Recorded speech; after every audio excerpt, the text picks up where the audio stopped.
Hello everyone and welcome back to JJD I'm your host Josh. Now, it is time to take a look at the Moroccan perspective from our Group F panel. We've talked with Carson representing Belgium, we've talked with Isaac representing Croatia, and now it's time to talk to Benjamin. Really excited to have these gentlemen on as always, so if you guys are excited, be sure to drop a like, drop a sub, and let's get into our conversation now.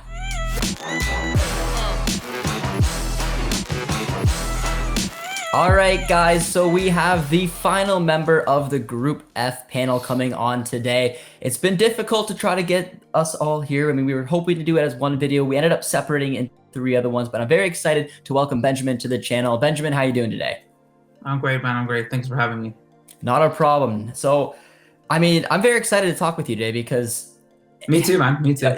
But I'm really excited for the reason that from the Canadian perspective, if we're looking ahead at this group, and probably I would assume is similar from the Moroccan one, if we're hoping to escape the group, you'd assume that Canada has to beat Morocco or Morocco has to beat Canada. So yeah, when I'm planning ahead and trying to, hope and pray that we can get some type of results, I'm looking at Morocco, and a lot of times in the comment section, some Moroccans are kind of like, Josh, you're being a little disrespectful. And I don't ever mean to be disrespectful towards Morocco, because you're a very talented nation and you got every chance to walk over Canada if things go your way. We don't really know how it's going to match up, but coming from a Canadian perspective, I always assume if Canada's going to make it out of the group, it is going to be because they get a result against Morocco and then also maybe some type of draw or something against one of the other ones. So just touch on that a little bit for me. Are you kind of in the same perspective? If you're imagining a scenario where Morocco gets out of the group, I'm assuming you're thinking of taking down Canada and hoping to get a result over one of the other two?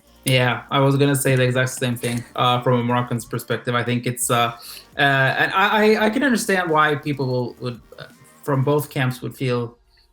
I mean, you can call it disrespectful, but I think it's just the fact of the matter is that both of us stands the greatest chance of beating one another compared to the other two. So yeah, I think it's for both of us it's crucial to win.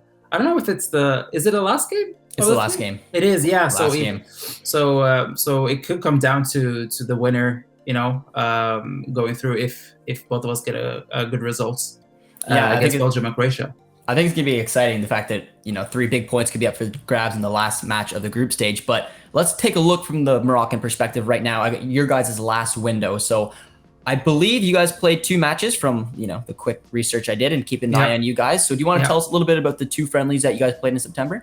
Yeah, so that is true. We did have 2 official friendlies, and then we had 1 unofficial friendly as well behind closed doors at the training ground against Mauritania, because Morocco has become some sort of hub for African national teams when they do have their camps. So we do have a lot of national teams in and around the country for those windows. So we did play Mauritania in a close friendly. I think it was 3 halves of 20 or 30 minutes. And then we did have those 2 official friendlies, one against Chile and then one against Paraguay. So we did play two South American teams.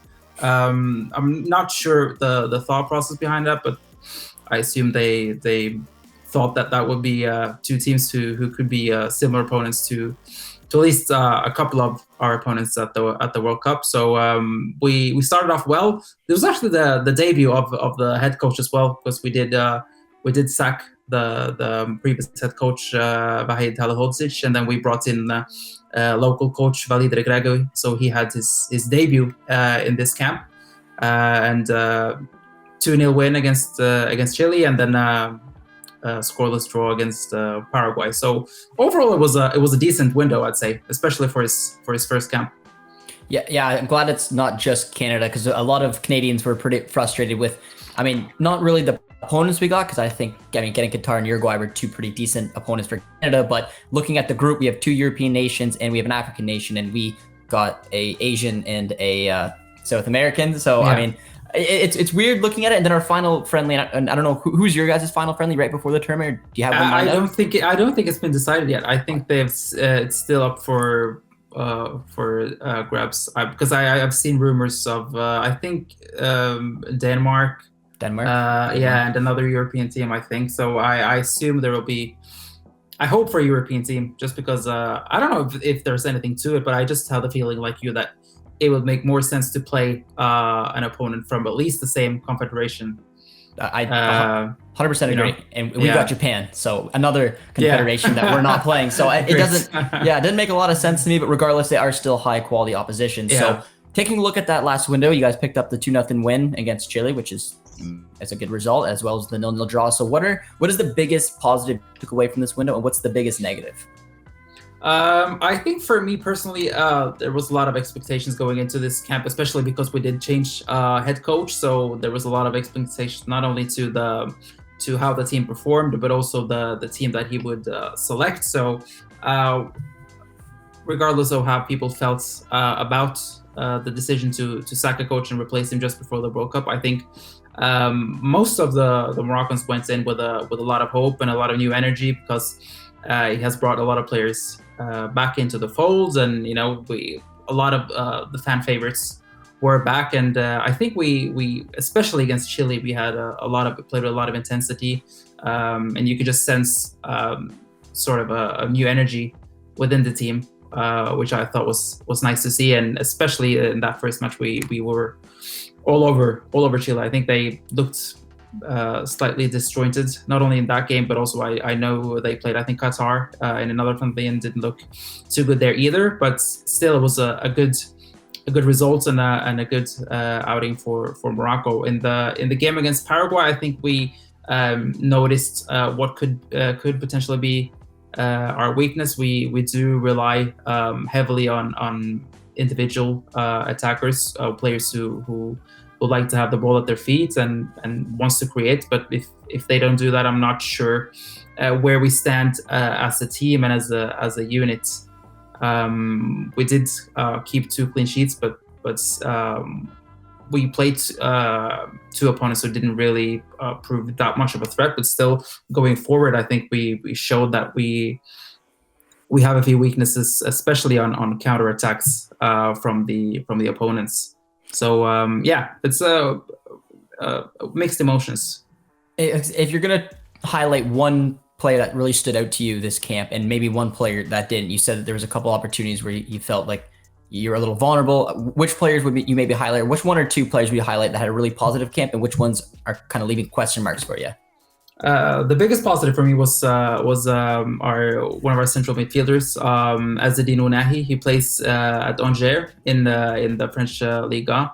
He's 21, 22 years old. He hasn't been playing that much with the national team before, but he's a pure local product of Moroccan football. And there's been a lot of expectations for him, and we have needed a type of midfielder who can dictate the tempo of the game. He's a guy who can take a man on, bring it forwards, bring it past the first line of defense in midfield. Good pass on him, has a good shot. So I thought he was very good. He's excellent on the ball. Some of his moves are like, it looks like he has played futsal for a lot of his younger career. So he was probably the standout player for me positively, or biggest surprise. Then also you had Sofiane Boufal, who is actually his teammate at Angers, who looks to be our biggest threat going forward. A winger. He's fantastic one-on-one offensively, and he's become some sort of talisman for the team. He's the focal point of the attack. And then as for negatives, I think I will probably say the captain, Roman Saiz, the centre back who played at Wolverhampton last year, and then he moved to Besiktas in the summer. I know he's been a little bit up and down there, and he's been so consistent for Morocco in the past. I think that's why I was a little bit underwhelmed with his performance this window. Doesn't look as sharp, a little bit lack of concentration. And then we also have a new centre-back partnership now because of the injury of another one, which we'll probably get back to later. So yeah, I would say probably the captain, centre-back Saiz was the biggest disappointment. So I have a bit of a tactical question, because the fun thing about international teams is that you can't obviously go out and buy players to kind of shape your system. So I always noticed it was Scotland. Scotland has two very talented left backs, Andy Robertson and of course Tierney, and they find a way to kind of ship them so they can both be in that starting 11. They kind of go with that back three, have Tierney as an outside left center back and let Robertson attack. You guys have two very talented right backs in Mazraoui and Hakimi. And I mean, I'm a big fan of Hakimi. I think he's one of the best fullbacks in the world. I've seen him early in his career play at a left back for Dortmund. I've seen him play higher up the pitch as a wing back. I personally like him most where he's playing right now with PSG in that wing back role. And correct me if I'm mistaken, but did you guys line up in a back four with Mazraoui at right back and then Hakimi on left back? And where do you see the two fitting in this Morocco team come World Cup time? I think it's a really good question. It's a question that most Moroccans ask themselves as well, because it's very hard, because you ideally you want both players to play at a position where they're most comfortable. In the past, we have used Hakimi as a winger and then Mazraoui behind him, so both on that right flank. For this camp, we went with a four at the back. That's true, and then he started with Mazraoui at the left, and then Hakimi at the right. So the coach came out and said in a press conference when he was asked about this that he had asked both players straightforward, is there any of you who feel comfortable or interested in trying to play on the left? And then Mazraoui had stepped up and said that he that was something he was willing to try, and he did very well. I think it was one of our best players in those two matches overall. So it did work well, and I think it was good for us because, as you say, they're both very talented, and it's crucial for Morocco to have both players starting. So I think that's what we're going to see in the World Cup as well, with Mazraoui on the left and Hakimi on the right. Yeah, I can say playing at Bayern and PSG, you're going to want to get those two players on the pitch. Yeah, you can't have them on the bench. And with Hakimi, it's so interesting though, because like you said, I mean, he can, in my opinion, whatever system that you go with, whether it's like a 4-3-3, 4-2-3-1, I mean, he can play as like a left attacking mid, right attacking mid. He's such a good finisher. I've really enjoyed watching him play for Dortmund. I really like watching him play, of course, for PSG. So just interesting to me to see him kind of maybe have. Obviously, he gets up in the attack; it's just part of his game. But it's interesting seeing him play in a back four, because I don't know if that will maybe constrict him at some point. We'll have to see, but. This is the question I'm most excited for, and it's the one I've liked asking the most to the other three who've come on so far, or the other two plus you who's come on so far, and it's, are there any major injury concerns or big roster news leading up to the World Cup? And I'm going to get you obviously to touch on Mazraoui and Ziyech coming back into the fold. Maybe if you want to elaborate for what happened there for those who do not know. Starting off with that Ziyech and Mazraoui case, I think it's a long story, and personally I've been through it a lot of times with several people. I think it's trying to make it as short as possible. Our previous coach was eventually sacked, and a lot of it came down to the decision to oust mainly Ziyech. Because Mazraoui was actually back in the squad for the last window with the previous coach, but it started when the previous coach Charlie Hosjisi did not get along with Ziyech or the other way around, and then he dropped Ziyech from the squad, and then he later dropped Mazraoui as well, and there were issues, disciplinary issues with both players at camp, and the coach was very. Some would say stubborn, but I thought it was right in the fact that he felt that the players did not respect the coach, that they did not respect the internal rules of the dressing room. And I think as a coach, whether you like the players on the pitch or not, you have to make those decisions at times. But what happened was that the Moroccan people went against the coach and stuck by the players. And Ziyech did retire when that coach was in charge. But eventually, the federation decided to sack the coach in an effort to get those players back on board. And it immediately paid off. So we do have Ziyech and Mazraoui back, and as well Amin Harit as well, who plays at Marseille. He was also a player who was. Out in the cold under the current coach. So we have a lot of players who the fans really hold highly, and that could be valuable at the World Cup especially to have the backing of the fans. As for injuries, we have no big concerns apart from the centre back position, as I mentioned. Naif Faged at West Ham, the new centre back signing for West Ham, I think he injured his ankle early on in the season. He's still not back. I don't think he's back in full training yet. So he should be okay for the World Cup, but he will be lacking match fitness. So that's probably the interesting point for our opponents to look at, because we have had that partnership for such a long time. And then going into the World Cup, possibly having to drill another centre-back partnership could go both ways, and could be costly in the end. Yeah, I mean, when you mentioned the three players that are coming back from the cold, having a player who's playing at Marseille, Chelsea, and Bayern, I mean, if you're Canadian, Croatian, or Belgium, you probably don't love that fact. And I don't know, I just think it's wild that players with such quality like that were on the outside looking in. But I mean, obviously the Federation decided to fix that, and now, I mean, again, as a Canadian, a little bit scared with those three coming back in the fold. But all right, we're going to turn it over to you, Benjamin. You're going to ask me one question about Canada's previous window, or really anything about Canada that you would want to know from a Moroccan perspective leading up to the World Cup. Yeah, I really wish I had more time to prepare for that, because I think when I think about it, there's probably a lot of questions I have, because I think I speak for most Moroccans when I say that we have not watched Canada a lot, and as you did allude to in the beginning, Canada is a team that we will have to beat. We need 3 points against Canada if we are to stand a chance, I would assume. I think I also I think a lot of Moroccans would agree that the most interesting question mark regarding Canada is probably a lot like Hakimi, is where Canada will utilize Alphonso Davies, and how they think they would get the most out of him. I know he's been playing, I think he's been both at left back and also at left midfield or a left winger. But yeah, just how they would utilize him, and because I would imagine that as many other national teams, they try to put their best players as further forward as possible. So that would probably be the questions. Where do you play Alphonso Davies? I mean, it's very interesting. It's coming off of also like something else I can add from an interesting point from Nagelsmann. But the reason I find it so similar is because, I mean, I think Hakimi's world class. I think Davies is world class. I think they're two of the best in their position. And seeing Hakimi play in a back four was just a little bit interesting to me, just because, even if you play in a back five, it allows him to be a wing back further up the pitch. So Davies hasn't featured as an out and out left back for Canada for a very, very long time. I don't know if I can't even picture the last game he did it.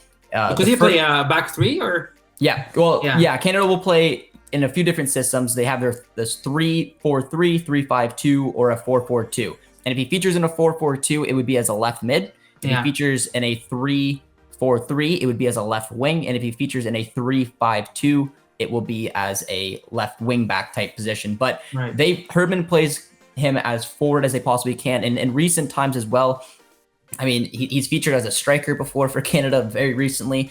And he's been playing mostly in that last window in the game against Uruguay. He cut into the middle quite a bit. He was featuring almost like a center attacking mid. Everything was going through him.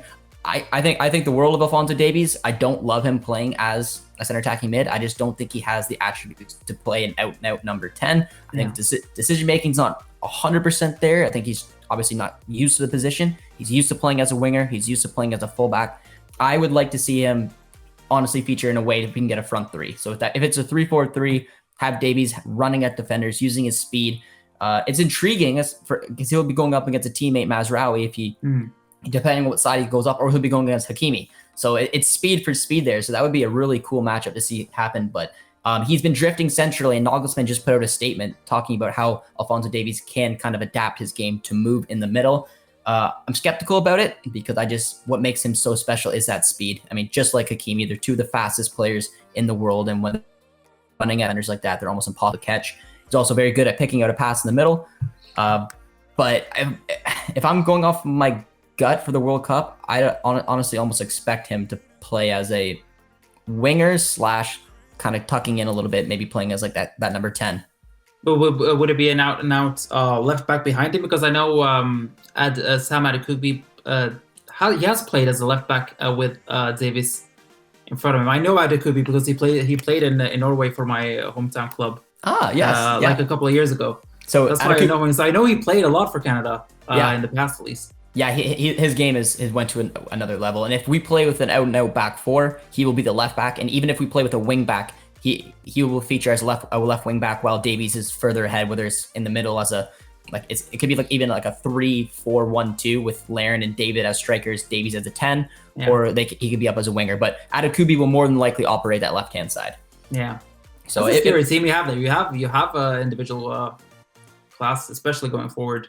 Yeah, there's a lot of attacking power. There's some a little skeptical around the back line and how it'll be able to manage. We've seen what Uruguay can do already to the back line. We dominated possession, dominated chances, but they still found a way to score a couple of them on us. But Benjamin, we're going to get into the final question of the episode. It's an easy one. It's a simple one. I'm curious to see where your mind's going to go. Where do you think right now Morocco will finish in the World Cup group stage? I think it's going to be extremely tight, just as it was in 2018 when we did have a tough group as well, finishing behind Portugal and Spain. So I think for Morocco's part, I think it's ideal for us to start off against Croatia.